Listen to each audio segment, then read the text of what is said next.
Hello everyone, knowledge हम में आपका स्वागत है। इस वीडियो के अंदर हम पढ़ेंगे आज बिजनेस लॉ के बारे में पढ़ेंगे। बिजनेस लॉ के अंदर हम कंसेंट के बारे में पढ़ रहे थे कि कंसेंट होती क्या है। और कंसेंट के अंदर हमने फ्री कंसेंट के बारे में पढ़ा था कि फ्री कंसेंट यानी कि स्वतंत्र सहमति होती क्या है। तो जैसे कि मैंने फ्री कंसेंट के बारे में बताया था, स्वतंत्र सहमति के बारे में बताया था कि अगर आपकी जो कंसेंट है वो 5 फैक्टर्स के बिना ली गई है। 5 फैक्टर्स मैंने बताए थे: कोर्जन, अनड्यू इन्फ्लुएंस, फ्रॉड, और आपका मिस रिप्रेजेंटेशन और मिस्टेक। ये 5 फैक्टर मैंने बताए थे। अगर जो आपने कंसेंट ली है, जो आपने सहमति ली है, वो इन 5 फैक्टर्स का यूज किए बिना ली है, इनका आपने बिल्कुल भी प्रयोग नहीं किया, तो वो आपकी कौन सी कंसेंट मानी जाएगी? फ्री कंसेंट मानी जाएगी। तो जो ये 5 फैक्टर थे, इनको हम एक एक करके डिस्कस कर रहे थे। तो फर्स्ट हमने कर लिया था, कोर्जन भी कर लिया, और जो सेकंड इसका जो फैक्टर था अनड्यू इन्फ्लुएंस, वो भी हम लास्ट वीडियो के अंदर अपनी कर चुके हैं। तो इस वीडियो के अंदर हम फ्रॉड के बारे में पढ़ेंगे। जो आपका तीसरा फैक्टर है उसके बारे में पढ़ेंगे कि जो फ्रॉड है वो क्या होती है, कपट हम किसे कहते हैं, या फ्रॉड के द्वारा कंसेंट लेना क्या होता है। तो इसके अंदर हम करेंगे, पहले इसका मीनिंग और डेफिनेशन देख लीजिए क्या कहता है। इसका जो मीनिंग है, जो डेफिनेशन है, वो अकॉर्डिंग टू सेक्शन 17 दी गई है। तो सेक्शन 17 क्या कहता है? One a party to a contract or his representative in expectation thereof with intent to defraud the other party or his representative or to induce him to enter into the contract. Thus any of the following acts does it will be said that he has used deceit. ये मैंने हिंदी में भी इसका दिया हुआ है, meaning दिया हुआ है, इसका अर्थ दिया हुआ है। ये भी सेक्शन यानी कि धारा 17 के अनुसार ही है, सेक्शन 17 के अनुसार अकॉर्डिंग है।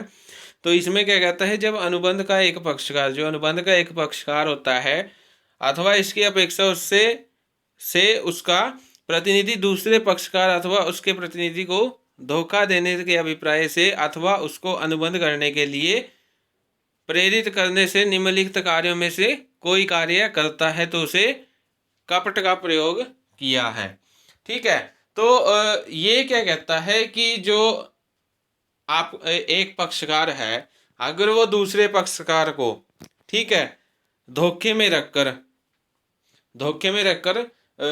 किसी भी कॉन्ट्रैक्ट पे अगर कंसेंट लेता है, ठीक है, तो वो आपकी फ्री कंसेंट नहीं मानी जाएगी, वो कंसेंट बाय फ्रॉड मानी जाएगी, कपट के द्वारा ली गई सहमति मानी जाएगी। और अगर जो आपका पक्षकार है, वो नीचे ये 5 काम दिए गए हैं, 5 कार्य दिए गए हैं, अगर वो इनमें से किसी का भी यूज करता है, इन 5 कार्यों में से किसी का भी अगर वो प्रयोग करता है, तो जो आपकी जो कंसेंट है वो ये मानी जाएगी कि वो फ्रॉड के द्वारा ली गई है। तो हम इसको 1 बाय 1 करते हैं। फर्स्ट आता है making a falsehood into reality by a person. First point क्या कहता है? किसी व्यक्ति द्वारा असत्य बात को जानबूझकर क्या कहना? सत्य बताना। अब मान लीजिए कोई ऐसी बात है जो है तो असत्य, लेकिन उसे क्या बताया गया है? सत्य माना गया है। उसे क्या बताया गया है? ट्रू बताया गया है वो ऐसी बात जो बताने लायक नहीं है, मीन्स एक तरह का झूठ है, ठीक है, लेकिन आप उसे क्या प्रेजेंट कर रहे हो कि ये ट्रू है। अगर कोई मतलब पर्सन है, कोई पार्टी है, अगर ऐसा कुछ बोल के जो कंसेंट ले रही है, तो वो कंसेंट क्या होगी? बाय फ्रॉड मानी जाएगी, क्योंकि जिसने फ्रॉड किया है, फ्रॉड क्या किया है? उसने जानबूझकर जो झूठ है उसको क्या बताया है? सच बताया है। ठीक है। उसके बाद सेकंड पॉइंट क्या कहता है? Concealment of a fact by a person of which he has actual knowledge or belief. तो सेकंड पॉइंट क्या कहता है कि कोई पर्सन है आपका, ठीक है, कोई पर्सन है वो क्या करता है, किसी बात को छुपा लेता है, किसी फैक्ट को क्या करता है, छुपा लेता है, और वो उस फैक्ट के बारे में जानता भी है, उसे इसके बारे में पता है कि ये फैक्ट गलत है या सही है, उसको उसके बारे में सारा कुछ पता है, लेकिन वो क्या करता है, फिर भी उसे जानबूझकर छुपा देता है। और इसको छुपाने के बाद अगर वो किसी से कंसेंट लेता है कॉन्ट्रैक्ट के तौर पे, तो वो जो कंसेंट है वो फ्री नहीं मानी जाएगी, वो कंसेंट बाय फ्रॉड ही मानी जाएगी। उसके बाद थर्ड पॉइंट आता है a promise made with intent not to perform. तो थर्ड पॉइंट क्या कहता है कि निष्पादन करने के अभिप्राय से किया गया कोई वचन, मीन्स वो कोई ऐसा प्रॉमिस कर देता है, ऐसा वचन कर देता है जिसका क्या जिसको एग्जीक्यूट नहीं किया जा सकता, जिसका निष्पादन नहीं किया जा सकता। ठीक है, तो वो भी जो आपकी कंसेंट है, या वो ऐसा करता है कि उसने पहले ही सोच लिया है मैंने अगर मैं कोई प्रॉमिस करूँगा तो उसे एग्जीक्यूट नहीं करूँगा, ठीक है, उसे उसका निष्पादन नहीं करूँगा, तो ये भी जो कंसेंट है वो बाय फ्रॉड मानी जाएगी। उसके बाद फोर्थ पॉइंट क्या कहता है, any other act intended to defraud the other party, means कोई भी ऐसा काम जिससे कि जो मतलब कि आपका दूसरा पक्षकार है उसे आप क्या दे रहे हो, धोखा दे रहे हो। मीन्स आप तो आपको पता है कि आप उसे धोखा दे रहे हो, दूसरे पक्षकार को थोड़ी पता है कि उसे धोखा दे रहे हो। अगर कोई भी आप ऐसा काम करते हो जिसमें कि आप दूसरे पक्षकार को धोखा दे रहे हो, उसे अंधेरे में रख रहे हो, ठीक है, तो वो कंसेंट भी आपकी बाय फ्रॉड ही मानी जाएगी। उसके बाद फिफ्थ पॉइंट आता है any act or principle which the status specially declared to be fraudulent. ये क्या कहता है, एनी एक्ट मीन्स कोई भी काम या कोई भी प्रिंसिपल जो कि डिक्लेयर किया गया है, क्या डिक्लेयर किया गया है कि वो कपट में है, वो क्या है, फ्रॉडलेंट है। तो ऐसे में अगर आप कंसेंट लेते हैं ऐसा कोई काम करके, या ऐसा कोई प्रिंसिपल का यूज़ करके आप किसी की कंसेंट लेते हैं, तो वो कंसेंट भी आपकी क्या मानी जाएगी, बाय फ्रॉड मानी जाएगी। ठीक है, तो ये आपके 5 काम थे। अगर इनमें से एक काम को भी करके कंसेंट ली जाती है, किसी भी एक काम को करके आप सहमति लेते हो, तो वो आपकी जो सहमति है वो स्वतंत्र सहमति नहीं मानी जाएगी, वो फ्री कंसेंट नहीं मानी जाएगी, वो कंसेंट बाय फ्रॉड मानी जाएगी, कपट के द्वारा ली गई सहमति मानी जाएगी। तो ये था आपके जो फ्रॉड कपट है उसका मीनिंग था। अब उसके बाद इसके कुछ एसेंशियल एलिमेंट्स आते हैं, फ्रॉड के एसेंशियल एलिमेंट्स, आवश्यक तत्व कह सकते हैं हम जिसे।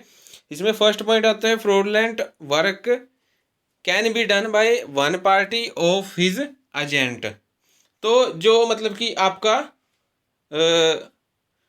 अनुबंध है, कॉन्ट्रैक्ट है, उसके अंदर अगर कोई भी कपट करनी है, किसी भी प्रकार का फ्रॉड करना है, तो वो जो फ्रॉड है वो या तो जो फर्स्ट पार्टी है, जो वन पार्टी है, उसके द्वारा की जाएगी, ठीक है, या उसने किसी एजेंट को आगे रखा है कॉन्ट्रैक्ट करने के लिए, या उस एजेंट के द्वारा कोई फ्रॉड की जाए, उसके द्वारा किसी प्रकार का धोखा किया जाए। ठीक है, तो अगर इन दोनों के द्वारा फ्रॉड की जा रही है तो जो कॉन्ट्रैक्ट है वो बाय फ्रॉड माना जाएगा, वो फ्रॉड मानी जाएगी। ठीक है, अगर कोई तीसरा पक्ष या थर्ड पार्टी कोई बीच में इन्वॉल्व होती है आके, और वो आके फ्रॉड करती है, कपट करती है, तो वो कपट नहीं मानी जाएगी, वो फ्रॉड नहीं मानी जाएगी।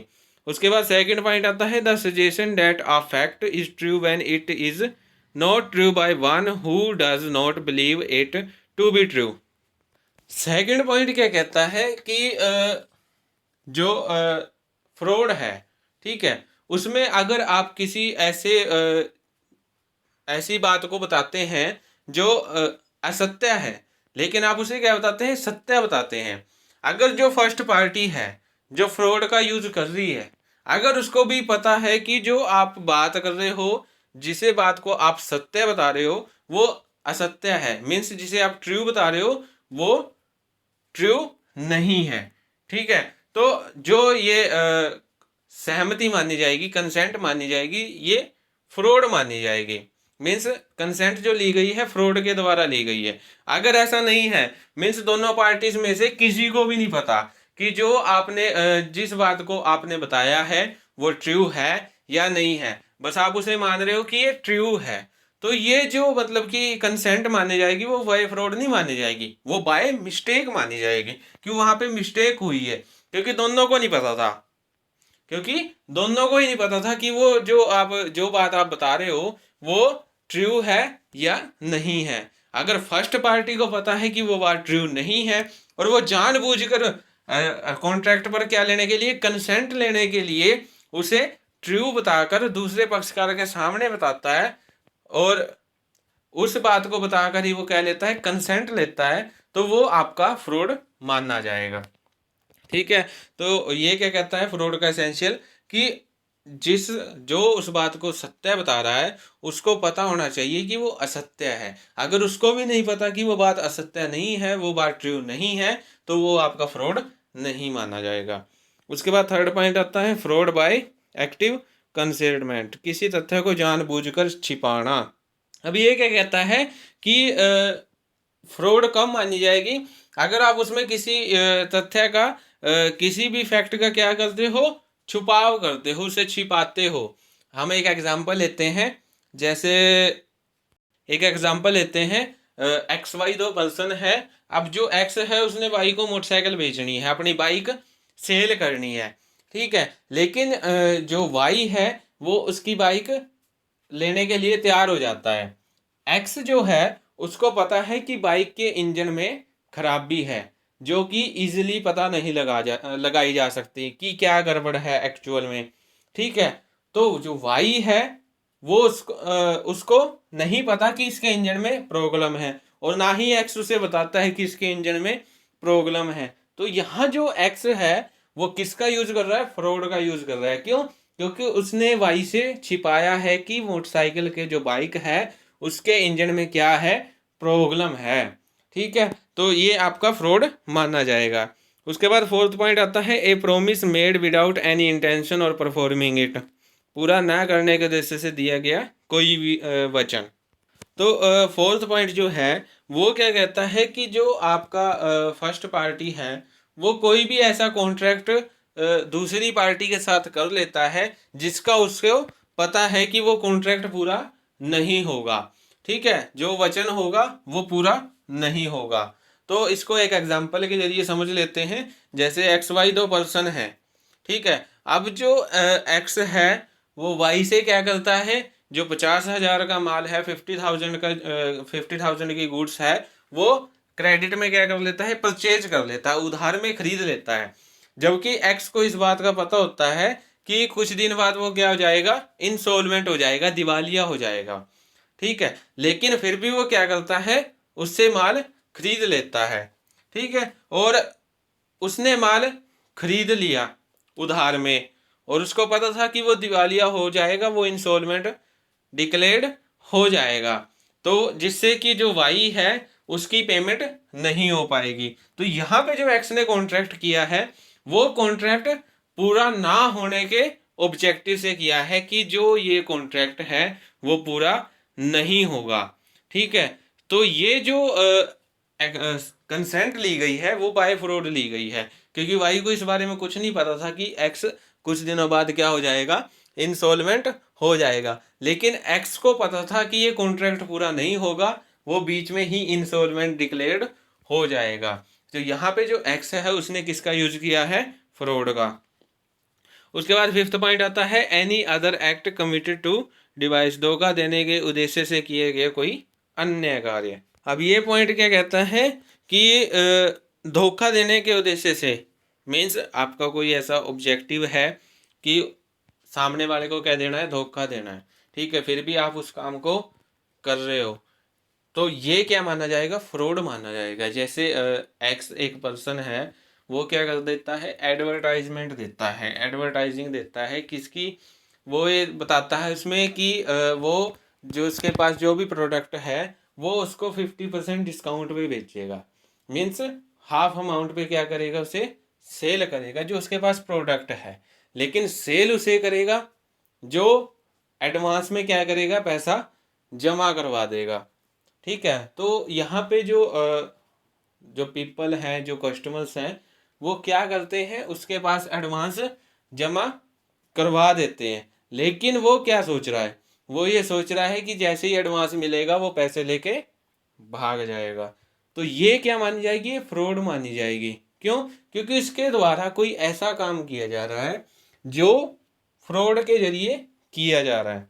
फ्रॉड के जरिए जैसे कि मैंने बताया, वो क्या सोच रहा है कि वो प्रोडक्ट भी नहीं देगा और उनके पैसे लेके भी भाग जाएगा। तो यहाँ पे जो कॉन्ट्रैक्ट हुआ है वो बाय फ्रॉड हुआ है।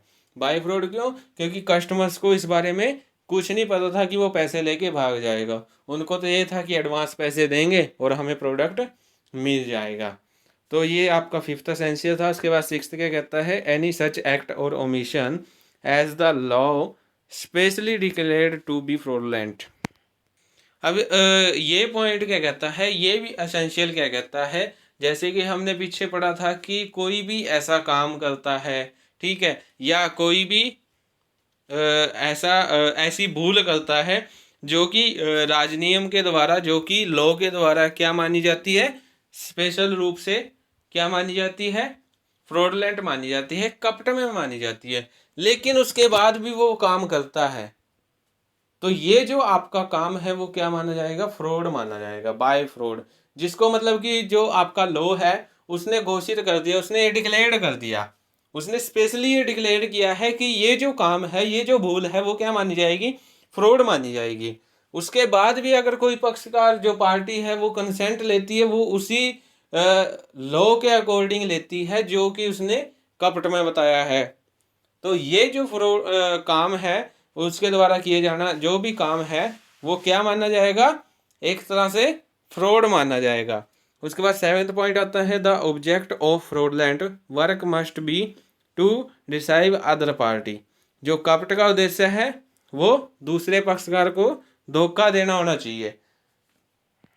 तो ये पॉइंट क्या कहता है कि जो मतलब कि आपकी फर्स्ट पार्टी है, अगर वो जो कोई कॉन्ट्रैक्ट कर रहा है, जो उसने प्रपोजल भेजा है, वो इस उद्देश्य से भेजा है, इस ऑब्जेक्टिव से भेजा है कि उसने दूसरे पक्षकार के साथ, अदर पार्टी के साथ क्या करनी है, फ्रॉड करनी है।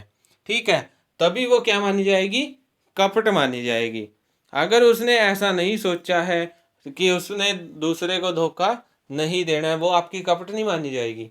तो ये पॉइंट क्या कहता है कि कपट वो तब मानी जाएगी जब जो फर्स्ट पार्टी है वो किसी अदर पार्टी के साथ धोखा करती है, तब वो क्या मानी जाएगी, फ्रॉड मानी जाएगी। उसके अंदर धोखे का होना जरूरी है।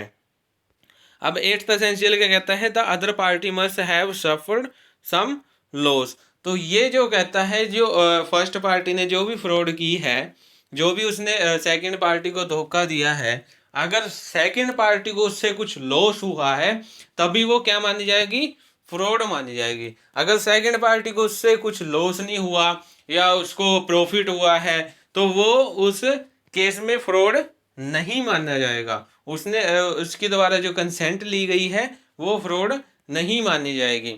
अगर फर्स्ट पार्टी की वजह से सेकंड पार्टी को जो धोखा दिया गया है, उससे अगर सेकंड पार्टी को कोई लॉस हुआ है तो उस केस में वो फ्रॉड मानी जाएगी।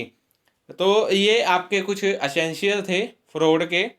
अब जो अफेक्ट है फ्रॉड का, कि फ्रॉड का अफेक्ट क्या पड़ता है, उसके बाद फर्स्ट पॉइंट आता है, right to repudiate the contract, अनुबंध को रद्द करने का अधिकार। तो ये पॉइंट वही कहता है जैसे कि हमने लास्ट 2 वीडियोस के अंदर, जो हमने कोर्सन के अंदर पढ़ा, जो अनड्यू इन्फ्लुएंस के अंदर पढ़ा, कि जिसके साथ कपट हुई है, ठीक है, उसका जो मतलब कि उसके साथ जो कॉन्ट्रैक्ट किया जाता है, वो उसकी जो विलिंगनेस है, उसकी इच्छा पर क्या माना जाएगा, वॉइड माना जाएगा, वो व्यर्थनीय माना जाएगा। क्यों? क्योंकि वो उसकी इच्छा पे नहीं हुआ है। उसकी इच्छा क्या थी, जो कॉन्ट्रैक्ट है वो बिना किसी फ्रॉड के हो, फ्री कंसेंट से हो, ठीक है। लेकिन फिर भी जो फर्स्ट पार्टी है वो उसमें फ्रॉड का यूज करती है, तो वो जो कॉन्ट्रैक्ट है वो वॉइड मान लिया जाता है। तो यहाँ पे जो जिसके साथ कपट हुई है, यानी कि जो आपकी सेकंड पार्टी है जिसके साथ कपट हुई है, उसको ये राइट होता है, या तो वो उसे क्या मान ले, वैध मान ले, मीन्स वैलिड कॉन्ट्रैक्ट मान ले, या उसे वॉइड कॉन्ट्रैक्ट ही रहने दे। ठीक है, तो ये राइट किसको होता है, जिसके साथ फ्रॉड हुई है। उसके बाद सेकंड पॉइंट आता है right to affirm the contract, अनुबंध की पुष्टि करने का अधिकार।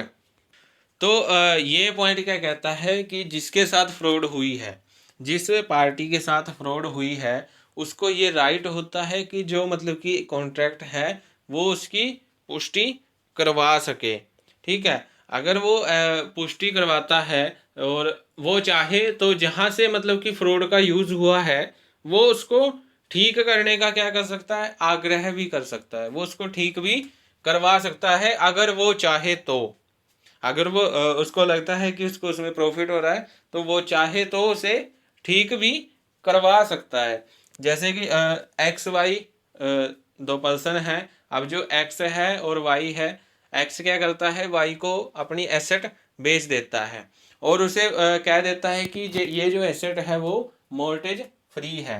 लेकिन वाई को जब बाद में एसेट खरीदने के बाद जब पता चलता है, कॉन्ट्रैक्ट को एक्सेप्ट करने के बाद जब पता चलता है कि जो एसेट है वो मोर्टेज पे है, वो बंधक है। ठीक है, तो अब वो क्या कर सकता है, या तो वो उस जो कॉन्ट्रैक्ट है उसको क्या कर सकता है, रद्द कर सकता है, वहीं पर रोक सकता है, या उस कॉन्ट्रैक्ट को वॉइड बना सकता है, उसे व्यर्थ बता सकता है कि ये कॉन्ट्रैक्ट क्या है, व्यर्थ है, कॉन्ट्रैक्ट के टाइम मेरे को नहीं पता था कि उसकी जो एसेट है वो मोर्टेज है। या फिर वो क्या करता है, एक्स को बोल सकता है कि जो एसेट है उसको क्या करे, एग्जीक्यूट करे, उसका निष्पादन करे। ठीक है, तो यहाँ पे वाई को ये राइट होता है कि वो अनुबंध की क्या कर सकता है, पुष्टि करवा सकता है। उसके बाद थर्ड पॉइंट आता है क्लेम और रेस्टिट्यूशन एंड कंपनसेशन। अब ये पॉइंट क्या कहता है कि जिसके साथ कपट हुई है, अगर उसको कोई लॉस हुआ है या किसी प्रकार की हानि हुई है, या वो उसकी रेपुटेशन किसी वजह से खराब हुई है, तो जो जिसने उसके साथ क्या किया है, कपट की है, मान लीजिए एक्स वाई दो पर्सन है, वाई के साथ एक्स ने फ्रॉड किया है और वाई को उससे क्या हुआ है, लॉस हुआ है। तो यहाँ पे जो एक्स है उसको क्या करना पड़ेगा, उसको कंपनसेट करना पड़ेगा, उसको क्षतिपूर्ति देनी पड़ेगी। जितना उसका लॉस हुआ है उसके अकॉर्डिंग उसे क्या करना पड़ेगा, उसको क्षतिपूर्ति देनी पड़ेगी। यदि अगर दोनों ने एक दूसरे से क्या किया है, प्रॉफिट अर्न किया है, तो दोनों को एक दूसरे का प्रॉफिट वापस करना पड़ेगा। जो कुछ भी लिया है एक दूसरे से वो उनको सारा एक दूसरे को क्या करना पड़ेगा, वापस करना पड़ेगा। तो ये आपके अफेक्ट्स थे फ्रॉड के, कि कपट के क्या क्या प्रभाव हो सकते हैं। आज की जो वीडियो है इसके अंदर हमने फ्रॉड के बारे में किया, और फ्रॉड के बाद हमने उसके कुछ एसेंशियल थे उसके बारे में पढ़ा। एसेंशियल के बाद जो अफेक्ट है उसके बारे में पढ़ा। अगर हम बर्डन ऑफ प्रूफ की बात करें, सिद्ध करने का भार, अगर हम इसकी बात करें तो इसमें जो सिद्ध करने का भार होता है वो कपट जिसके साथ कपट हुई है, जिसके साथ फ्रॉड हुई है उसके ऊपर होता है। क्यों? क्योंकि उसी को ही सिद्ध करना पड़ता है, उसी को ये प्रूफ करना पड़ता है कि उसकी उसके साथ जो कंसेंट ली गई है, उसकी जो कंसेंट ली गई है वो बाय फ्रॉड ली गई है। सो आज की वीडियो में इतना ही। Thank you. Please like share and subscribe my channel.